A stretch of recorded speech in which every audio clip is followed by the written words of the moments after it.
Hi welcome to my channel. இன்றைக்கி டியூஸ்டேனால் பக்தி mood on ஆகிடுச்சு. சாமிலாம் கும்பிட்டுட்டு டின்னர்லாம் முடிச்சுட்டு என்னோடய குட்டி வாண்டை தூங்க வச்சுட்டு அதுக்கப்புறம் தான் படிக்க ஸ்டார்ட் பண்ணேன். மார்னிங்கே நான் ரீசனிங்கும் குவான்ஸும் தம்பி தூங்கிட்டு இருக்கும் போதே கவர் பண்ணிட்டேன். ஸோ அதனால் அது பிரச்சனை கிடையாது. இங்கிலீஷ் தான் ஓகே பார்க்கலான்னு சொல்லிவிட்டு சேம் ஆண்டனியம் சினானியம்ஸ்லாம் எப்பயும் போல் படிக்கிற மாதிரியே படித்து முடிச்சுட்டு புதுசாக ஏதாவது படிக்கலாம் அப்படின்னு சொல்லிட்டு ஸ்பெல்லிங் கொஷின்ஸ் பார்த்துட்ருந்தேன். ஸ்பெல்லிங் கொஷின்ஸ்லாம் நான் இதுவரையும் அந்தளவுக்கு ஃபோக்கஸ் பண்ணது கிடையாது. ஸோ ஓகே அப்படின்னு சொல்லிவிட்டு அதையுமே ஃபோக்கஸ் பண்ணிடலாம். ஏன்னா எதில் அந்த கொஷின் கேட்பாங்கன்னு நம்ம ப்ரிடிக்ட் பண்ணவே முடியாது. ஸோ அதுலேயும் எதுவும் பார்த்துக்கலாம் அப்படின்னு சொல்லிட்டு அதுவும் பார்த்துட்ருந்தேன். அதுக்கப்புறம் ஹிந்து நியூஸ் பேப்பரில் உள்ள வெக்காப்ஸ்லாம் ஒரு காலம் மாதிரி கொடுத்துருந்தாங்க. 1000 வேர்ட்ஸ்லாம் வச்சு கொடுத்துருந்தாங்க. அதுவுமே ஒரு 10 வேர்ட்ஸ் மட்டும் பார்த்துட்ருந்தேன். அது மட்டும் பார்த்துட்டு அதுக்கப்புறம் கிராமர் போயிடலாம் அப்படின்னு சொல்லிட்டு கிராமர் தான் எடுத்திருந்தேன்.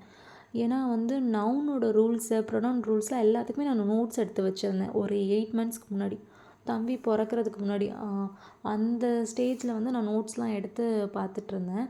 அதுக்கப்புறம் திரும்ப எனக்கு அதை எடுத்து ரிவைஸ் பண்ணுறதுக்கு டைமே வரல. சொல்லப்போனால் டைம் கிடைக்கல. ஆமாம், டைம் கிடைக்கல. ஏன்னா ஒரு 3 மந்த்ஸ்லாம் சுத்தமாக நான் படிக்கவே இல்லை.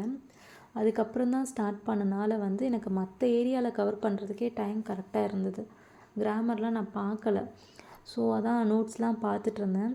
நல்ல வேளை நான் தமிழ் எழுதி வச்சுருப்பேன். எல்லா நோட்ஸும் எடுக்கிறேன் அப்படின்னா பக்கத்தில் தமிழில் எனக்கு என்ன அதில் புரிஞ்சுது அப்படின்னு சொல்லிட்டு சும்மா தமிழ் எழுதியிருப்பேன். இல்லைனா டங்கிலீஷ்லேயாச்சும் எழுதி வச்சுருப்பேன். ஸோ அந்த மாதிரி எழுதி வச்சுருந்தது எனக்கு என்ன ஹெல்ப்ஃபுல்லாக இருந்தது அப்படின்னா, ஓ இந்த மாதிரி தான் நம்ம படிச்சிருந்தோமா அப்படின்னு ஒரு ஐடியா இருந்தது. அதை வச்சு நவுனோட ரூல்ஸ்லாம் படிச்சிட்ருந்தேன். ஓரளவுக்கு ஓகேவாக தான் இருந்தது. ரொம்ப சுத்தமாக எதுவுமே தெரியாத மாதிரி இல்லாமல், ஓ இதெல்லாம் நம்ம படிச்சிருக்கோம் அப்படிங்கிற மாதிரி ஒரு கான்செப்ட் கொஞ்சம் ஓகேவாக இருந்தது. அதெல்லாம் படித்து முடிச்சுட்டு ஜிஎஸ்சில் பயாலஜி படிக்கலாமான்னு இருந்தது. ஏன்னா கொஞ்சம் தூக்கம் வர மாதிரி ஆயிடுச்சு. சரி வேறு ஏதாவது படித்தோம்னா கண்டிப்பாக தூங்கிடுவோம். சரி பயாலஜி கொஞ்சம் இன்ட்ரெஸ்ட்டாக இருக்கும்னு சொல்லிவிட்டு விட்டமின்ஸ் பார்த்துட்ருந்தேன். விட்டமின்ஸ் டாப்பிக்கை அதை பார்த்து முடிச்சுட்டு பாக்டீரியா வைரஸ் ஸ்ப்ரெட்டிங் டிசீசஸ்லாம் பார்த்துட்ருந்தேன். அதுவும் பார்த்து முடிச்சுட்டு ட்ரக்ஸ் அதோட யூசஸ்லாம் பார்த்துட்ருந்தேன். ஏன்னா நான் என்னோடய மேஜர் பிஎஸ்சி கெமிஸ்ட்ரி. ஸோ நான் மெடிசினல் கெமிஸ்ட்ரி இருக்கும் போது அந்த ட்ரக்ஸு அந்த யூசஸ்லாம் படிச்சிருந்த இது. அதுக்கப்புறம் இப்போ தான் எக்ஸாமுக்கு ப்ரிப்பேர் ஆகுறனால அந்த லைன்லாம் இப்போ தான் பார்த்துட்ருக்கேன். ஸோ அதில் சில டேர்ம்ஸ்லாம் காலேஜில் படித்த டேர்ம்ஸ் தான். அதனால் அது கொஞ்சம் ஈஸியாக இருந்தது. எல்லாமே கொஞ்சம் ரிவைஸ் பண்ணிவிட்டு பார்த்துட்டு ஃபிசிக்ஸை சும்மா எட்டி பார்த்தேன். ஃபிசிக்ஸில் அந்த எஸ்ஐ யூனிட்ஸ்லாம் இருக்கும்ல அது பார்த்துட்ருந்தேன். அதுவும் ரொம்ப டீப்பாலாம் பார்க்கல. சும்மா ஒரு கிளான்ஸ் பார்த்துடலாம் அப்படின்னு சொல்லிட்டு ஒரு மேலோட்டமாக பார்த்துட்ருந்தேன். ஆல்ரெடி படித்ததை மட்டும்தான் ரிவைஸ் பண்ணிகிட்ருந்தேன். ஏன்னா நம்ம நியூவாக படிக்கிறது மேட்ரு கிடையாது. படித்ததை மறக்காமல் இருக்கணும். மறக்காமல் இருக்கிறதுக்கு நம்ம என்ன பண்ணணும்னா அடிக்கடி ரிவைஸ் பண்ணணும். என்ன மாதிரிலாம் தயவு செஞ்சு பண்ணிடாதீங்க. இன்றைக்கி புக்கை தொட்டுட்டு ஒரு 2 வாரம் கழிச்சுலாம் புக்கு தொடக்கூடாது. கண்டினியூஸாக ஏதாவது ஒன்று பார்த்துட்டே இருக்கணும்.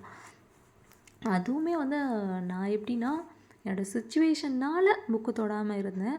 மற்றபடி நானுமே ஒரு ஃபோன்லேயாச்சும் அட்லீஸ்ட்டு மெட்டீரியல்ஸ் ஏதாவது இருந்ததுன்னா அதை பார்த்துட்டே இருப்பேன். அப்படி பார்த்துட்டே இருந்தனால தான் இப்போ வரையுமே ஓரளவுக்கு படிக்க இன்ட்ரெஸ்ட் வந்திருக்கு. இல்லை அப்படின்னா இந்த இவ்வளோ கேப் விட்டதுக்கு எனக்கு இன்ட்ரெஸ்ட்டே இல்லாமல் அப்படியே தூக்கி போட்டுற மாதிரி ஆயிடும்.